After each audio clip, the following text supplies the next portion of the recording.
Let's talk about flashlight techniques for if, heaven forbid, you experience a home invasion. My name is Jason Hanson. I'm a former CIA officer. I'm also the New York Times bestselling author of Spy Secrets That Can Save Your Life. And I carry a gun every day, and I've been in some hairy situations. And I have students often ask me when I'm teaching a pistol course at our 320-acre Spy Ranch, how should I carry the flashlight? What's the proper way if I hear that knock on the door, which turns into a kick, which turns into your door getting kicked in at night? So that's what we're going to talk about. More specifically, I'm going to show you 4 different ways and tell you what I recommend, what I use, but obviously to each his own. Also, don't forget to like, subscribe, turn on that ring notification for all the other videos that I got coming your way. Please welcome back former CIA officer Jason Hanson. Former CIA Jason Hanson. This handsome fella is Jason Hanson. Okay. This is Jason Hanson, former CIA guy.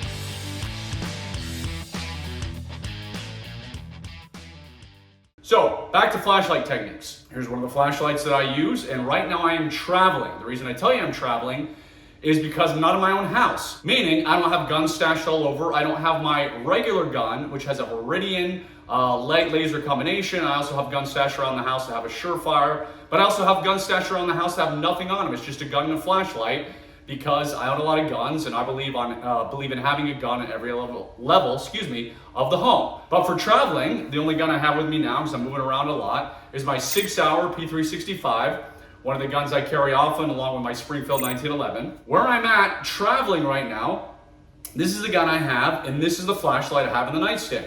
So right now I'm at a house, but I've been at Airbnbs, I've been at hotels, I've been in all kinds of places, I'm traveling all over the US right now. So let's get back to those techniques, right? You need to be able to see in the dark. Obviously, a good thing is to have night sights on your gun. This gun right here, my Sig Sauer P365, I do have night sights, so that is always a benefit. But back to the 4 techniques. We're going to start with the first technique. It is the Harry's technique. So the Harry's technique is your alarm goes off at 3 a.m.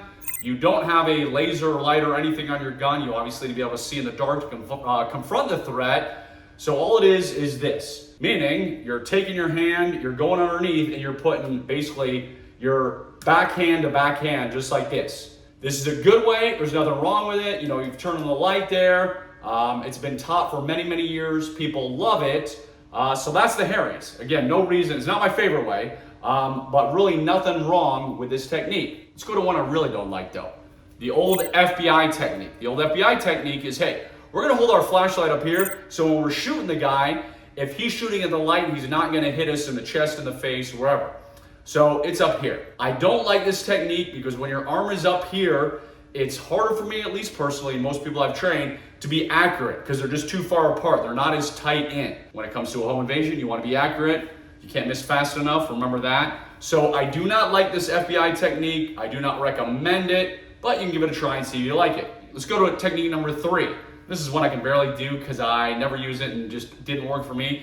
It was the old Rogers technique. Bill Rogers is the one who created it. And you're basically holding the flashlight between your thumb and forefinger, and this is kind of what it looks like. Let me give you a side view. So maybe you can see that, and I'll turn this way so you can see that a little better. It just doesn't work for me. Some people I know love it, they swear by it, but just doesn't give me the grip on the gun, the comfort level that I like. It's just not my slice of pie. So that is the Rogers technique. Number 4, my favorite technique, is the neck index. What is that? Well, you're basically putting the flashlight right up here, side of your chin, close to the neck, wherever it naturally falls for you. And this is my favorite technique by far. I go out, I come out, it illuminates my sights, even though I have night sights, it illuminates where I'm going very, very easily. And I was training a student once and he said to me, now wait a minute, when you're doing this neck, index technique, what if the guy does shoot at the light? Well, with the Harry's, you're sitting here, remember, he shoots the light and get you. If the neck index, you're right. If he shoots at the light there, it's right next to your face. But this is what I told the student. In a life or death situation, you want to do where you're the most accurate, most comfortable with. And for many people, including me, it's the neck index technique. And this guy was going on and said, oh, that's dumb, that's stupid. I said, okay, here's what we're gonna do. We're gonna go over to the shoot house. We're gonna make it pitch black. You're gonna start at one end. And by the way, I said this jokingly, obviously. I said, you're gonna start at one end with a loaded gun. I'm gonna start at the other end with a loaded gun. And we're just gonna come after each other and meet in the middle. So you can do the FBI or whatever, I'm doing the neck index. And this guy quickly changed his tune and started shooting because we were practicing each one and was like, oh yeah, this neck index, I'm a lot more comfortable, I'm a lot more accurate. And that's exactly what you want in a home invasion or life and death scenario. So I am not worried about somebody, being able to hit the light.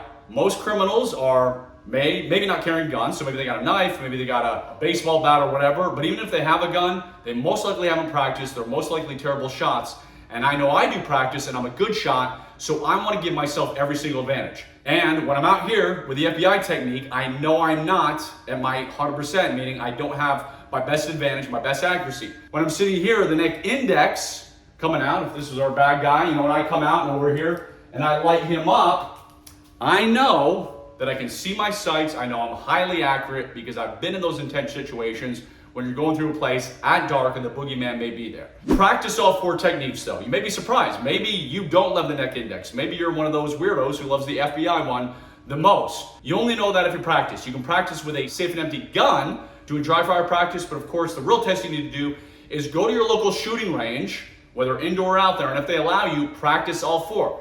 Come up and shoot some shots doing the Harrys. Shoot some shots doing the FBI. Practice the Rogers. See if the Rogers is something that works for you, and of course, try the neck index. If you do not have a light or laser on all your guns, which as I said I don't, you've got to be comfortable with a flashlight. You got to be able to pick it up quick. You've got to know exactly where you're going to go in a home invasion situation. Hopefully you learned a thing or two here. Again, I'm former CIA officer Jason Hanson. Have a wonderful rest of the day, and don't forget to like and subscribe. Adios, I'm out.